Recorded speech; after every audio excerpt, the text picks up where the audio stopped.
Hey guys, welcome back to Medical Coding with Blue.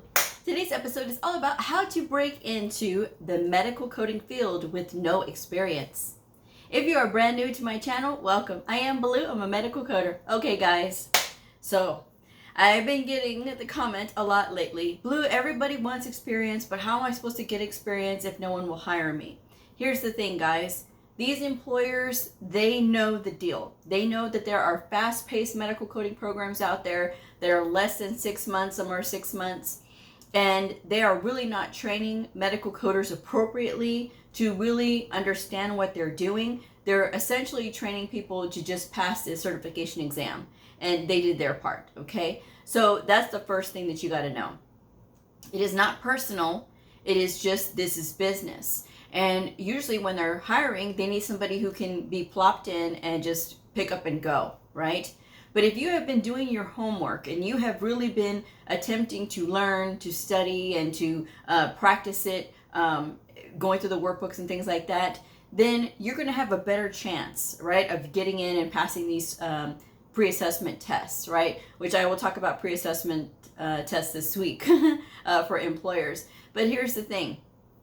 If you are waiting for employers to say, this is an entry-level position, there is no experience required, and we accept all credentials. If you are waiting for that, you're going to be waiting forever, okay? It's not about time to be scared. It is about time that you have to go out there and really start applying for these jobs, even if they are asking for experience. This is the only way that you are going to be able to get in. Now, if you're saying, well, Blue, I don't have any experience, how am I even going to get their attention? You get their attention by having a great resume. Now, I do have videos on my channel about resume tips for brand new medical coders. I see a lot of brand new medical coder resumes all over LinkedIn all the time with horrible mistakes. Some are like 4 pages, some are 5 pages, and I see other people, oh, this is a great resume. No, it isn't. Okay, if I'm being honest with you, 4 and 5 pages and you're a brand new medical coder, that is the worst thing that you can do, because these employers do not have time to sit there and read all the things that you wrote on this 4 or 5 pages, okay? That to me, if I'm a hiring manager, that would immediately go in the reject pile, okay? And I don't care what you did or where you got your studies or where you got your credential from, I don't care. At that point, 4 pages, 5 pages, no, because you don't know how to appropriately write out a resume. A resume should be no more than 2 pages, max. Some people can get their experience down to 1 page, and that's okay. But if you've had your career and you have some transferable skills that from other jobs that you want to put down, and your resume happens to go to 2 pages, that's okay. All right, so that's something that you have to know up front. The other thing is this, a lot of times people are not putting down their training on their resume. This is why you're not getting a callback, or this is why you're immediately getting those awful immediate reject letters, because it's sending it through a scan program to see if you have any of the things that they're asking for in the job listing. Because people will ask me, well, Blue, what are employers looking for? It's in the job listing. It literally says in the job listing what that employer is looking for. So that's why you have to look at it and make sure that you have some things that they want on there in your resume. The number one thing, ICD-10-CM, CPT, HCPCS, and if you were trained in ICD-10-PCS, you need to have all these 4 on there. 3 or 4, depending on what you have, what you're trained on, right? But if you're telling me that you were trained in ICD-10, again, immediate reject. Why? Because you weren't specific enough. There's ICD-10-CM and ICD-10-PCS. And you cannot expect the employer to automatically assume that you mean ICD-10-CM. And please do not do ICD-10-CM/PCS, because again, that shows me laziness. ICD-10-CM and ICD-10-PCS are 2 completely different things, and they deserve each different line, okay? So you need to put them on 2 separate lines, not on the same line. That's the first thing out of the door, okay? And when you look in the job listings, what else are they asking for? They're asking for medical terminology, anatomy, and pathophysiology. If you don't have that on your resume, even though you learned it in your school, and you don't have it on there, again, that's another reason for immediate reject, because it's important and imperative that medical coders know and understand medical terminology, anatomy, and pathophysiology. It needs to be on your skills. You don't need to waste time on your skills saying that you're a people person, that you have a smile on your face all the time. I saw that on somebody's LinkedIn resume. No, guys, again, I would reject that one immediately, because you don't understand that the skills I need is not a smiling face. I need to know ICD-10-CM, CPT, HCPCS, medical terminology, anatomy, pathophysiology. That's what I need to see there. Not any of those team player, organized. I don't care. Everybody's a team player and everybody's organized, but not everybody has the same skills. Okay, so that's why I'm saying that the skills needs to be your hard skills. What are your hard skills? What were you trained in? If you are bilingual, you need to put down whatever language you speak in addition to English, okay? Because if you don't, again, somebody who has a better resume than you can actually edge you out just because of that. Now, if you have on there that you're bilingual because you can speak, just say English and Spanish, and you're fluent in both, well, you never know what that employer may need. I was recently looking up in the state of Connecticut for a CPCA, which they were all over there, right, asking for that, because somebody was telling me, oh, no, they weren't. Oh, yes, they are. So when I was looking there, looking for an awful lot of bilingual speakers.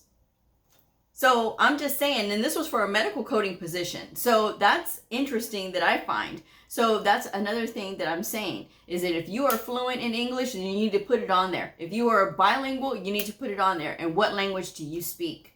Because this is, again, the thing that may edge you out. All right. And all of your jobs that you've had, you only need to go back 10 to 15 years. That's it. All right. 10 to 15 years, as far back as that employer is going to run you anyway. So if you were working in the 90s, you don't need to put that.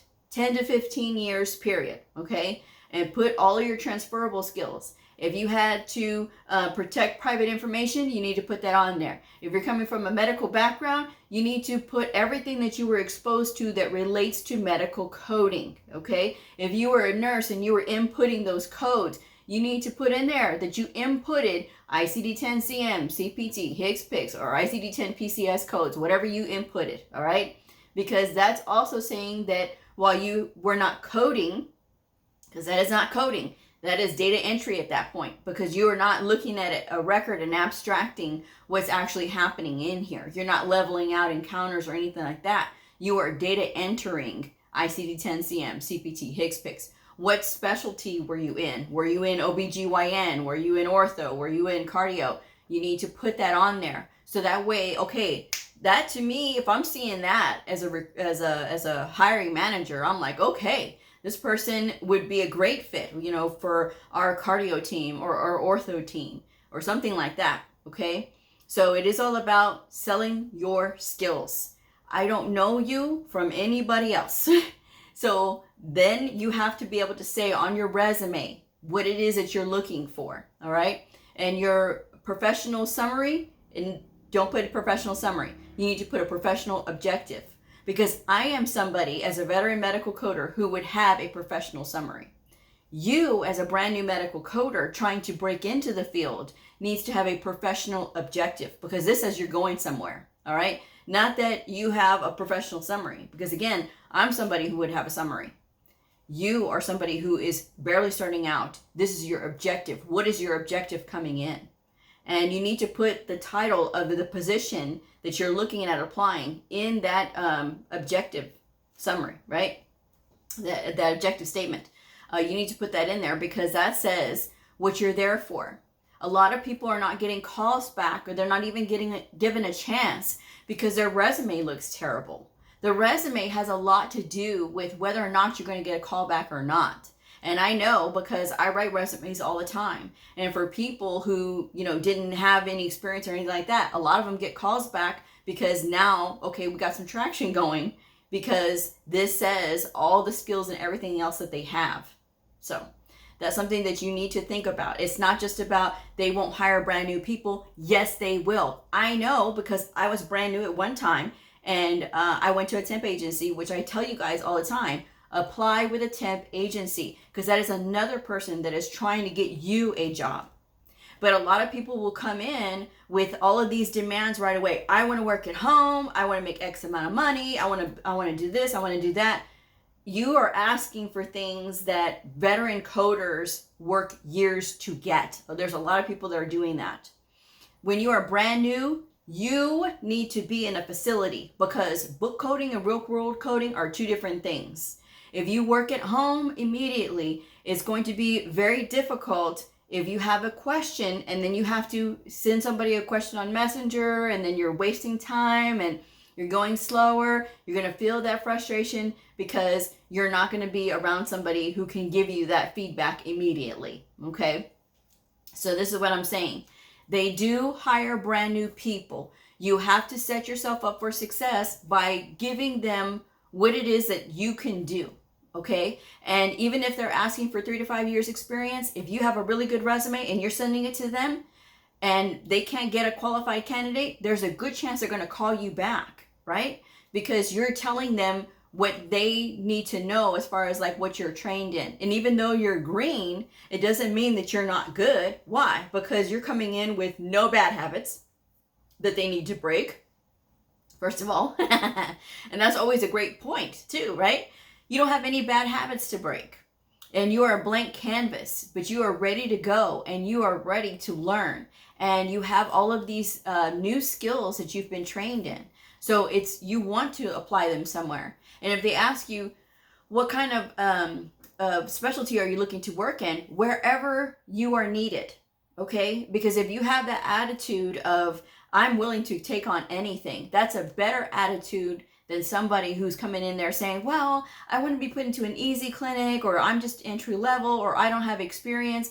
Stop harping on the fact that you don't have experience. Start getting in there saying, I'm trained. Okay, just put me in, coach. Where are you going to put me? Okay, because as my boss, my former boss that was here, my facility when I got here, said that when you are a trained medical coder and you have your certification, you should be able to be put into any clinic, and within like a ramp up period, like 30 days, you should be up and running. You should know where to go, because medical coders are tested on every single specialty. Okay, so this means that we are competent enough to know how to look up codes, know how to do our research. And when you can do that, you can code anywhere. Okay, I am not afraid to be put anywhere on any clinic on any given day, because I know how to do my research. And even though I've never done it before, I will do my research and I will make sure that I learn so that I can be the best medical coder that I can be. But those of you that are running around with that defeatist attitude of, well, everybody wants experience and no one wants to hire me and everybody wants 3 to 5 years and you're still not applying, that's where you're going to lose out, guys. Because that's why people don't get jobs, because they send out terrible resumes that don't tell their skills and they have a bad attitude. It's like when I see people that are running around making blanket statements, oh, in my state, that's not a thing. There's no, they're not asking for CCPCS or they're not asking for whatever credential. It has nothing to do with that. It's just that you want to have that attitude of, oh, well, I don't see it and I don't see entry-level positions. You won't see entry-level positions, guys. You're not going to, okay? Because employers are going to try to select the best candidate for them. And if they can avoid having to train somebody who is really green versus getting a veteran coder, they're going to go for the veteran coder, right? But if they can't get that veteran coder, then that's your chance to get in. But you need to make sure that they don't regret hiring you. You want them to know that they made the best decision when they hired you, because you are willing to do the hard work. You're willing to do the heavy lifting. You're willing to do your research, take the time and read the guidelines and go over them for whatever specialty that you're coding for. And that way you can be a successful medical coder.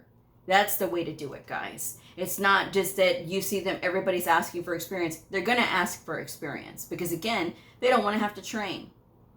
But if you go in there with a good attitude and you say, well, I'm going to apply at 40, 50 different places until somebody lets me in. You got to knock on a bunch of doors. Because if you're only putting out 3 to 4 resumes and that's it and no one's calling you and you want to be defeated, then you're setting yourself up to fail. Because people who only put a minimal amount of effort in, or they see that there's no entry level positions, that everybody wants experience and that runs them off, then this is not the field for those people, right? This field is for people who are willing to say, you know what, I don't have experience, but that's okay. I am well trained. I can do this. Give me an assessment test. Let me show you that I can pass an assessment test, and then pass that assessment test. So that way they can give you a chance, right? They're willing to give you an assessment test. Do your best on that test. Make sure that you've gone over your guidelines and make sure that you study hard so that way you can get that chance. And if you have gotten your certification months ago and you've stopped studying, you need to get back on studying again, because that is so important. You will always be given an assessment test when you are applying for these jobs. And if they're interested in you, you're going to get that assessment test. And if you can pass it, then you've made it past that first part. And now it's all going to be about that interview process and them meeting you, and they're going to see your attitude, okay? Because they know that if you're green and you're coming in with no experience, they're going to want to see your temperament. They're going to want to know, are you going to be somebody that needs to have their hand held? Because if you're somebody who needs to have their hand held and it needs to have somebody right there with them and always running back and forth asking people questions so they can get the answer from them, that's not the person that they're going to want for that job. They're going to want the person who is a self-starter, somebody who can do their research, somebody who has been continuing to study, because you have a commitment to yourself to do well in this field. Okay, because this field needs great medical coders. It doesn't need more people who are here to collect a check and go home. The patients deserve better than that. Our providers deserve better than that. I'm just saying, okay? So again, if they are asking for experience, you still apply anyway. And you make sure that your resume looks good. Don't waste your time with these time-wasting recruiters, because that's all they do is waste people's time. Recruiters are mainly there for people who've had experience, and they're just looking for certain types of criteria so that they can put these candidates to these employers and they can make their commission. That's what they're looking to do. Okay, so apply with hospitals, apply with the temporary agencies, so that way you can start getting in someplace. Apply for medical coding positions, apply for prior authorization positions, apply for medical billing positions, revenue cycle tech, medical records tech. They're under different names. So make sure that you're not just looking under medical coder. And when you look under health information management, sometimes they call that as medical coders as well. And sometimes they're looking at the manager side of the house. So you really have to look at the job listing, read the job listing, make sure that it's asking about like coding, if they're doing abstracting and things like that. So that's the positions that you want to apply for, okay? Do not get discouraged based on the fact that they want experience. They're always going to say this, and I'm always going to tell you guys this, to apply anyway and to get yourself registered with that temp agency, because all of the positions that you are applying, that you're getting with this temp agency, that can all go on your resume as experience, right? Because you've worked those positions.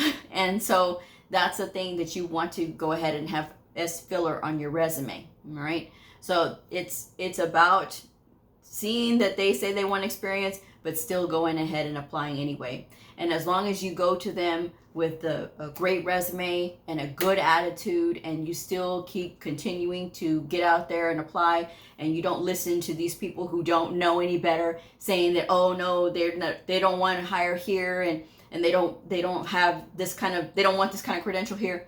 Don't listen to all that. Listen to me. I'm a veteran medical coder. I got in with no experience. I'm telling you, this is how I got in. I went through the temp agency. So you got to do the same thing. You got to have a good resume, good attitude. You got to continue to study with these books, and then you'll be able to get what you want. But feeling defeated, having that defeatist attitude, running around talking about how you're feeling defeated, talking about it on LinkedIn, that's the worst thing that you can do. Because believe me, whenever I see people complaining on LinkedIn, oh, no one wants to hire me, please hire me, and begging for a job, that's the person that I block, because people don't want to hear that. Okay, they don't. And LinkedIn is not Facebook, and they are not your friends. These are going to be your work colleagues. And there's 10 degrees of separation, guys, and people will talk about you. You will develop a reputation if you're somebody who complains. Okay, so that's just what I'm saying. Keep your complaints off of LinkedIn. You keep a positive attitude when you're on LinkedIn, and you get a good resume done. You watch my videos on resume tips, or reach out, find a resume writer if you don't want to do it yourself. My rate is in the description box below. There's a ton of resume writers on LinkedIn as well. Okay, but what sets me apart, I'm a veteran medical coder, and I mean, you can check my feedback on LinkedIn as well about my resumes. So I'm going to go ahead and wrap this one up. Best of luck to you all out there. Continue to apply, and you will get where you want to go. Okay, even if you have to take an alternative position just so you can get your foot in the door, and then that way you can start making connections that way. That's always a thing. All right, so I'm going to wrap this one up. Thank you guys so much for joining me. If this video helped you, please like, subscribe, and share, and I'll see y'all next time. Bye.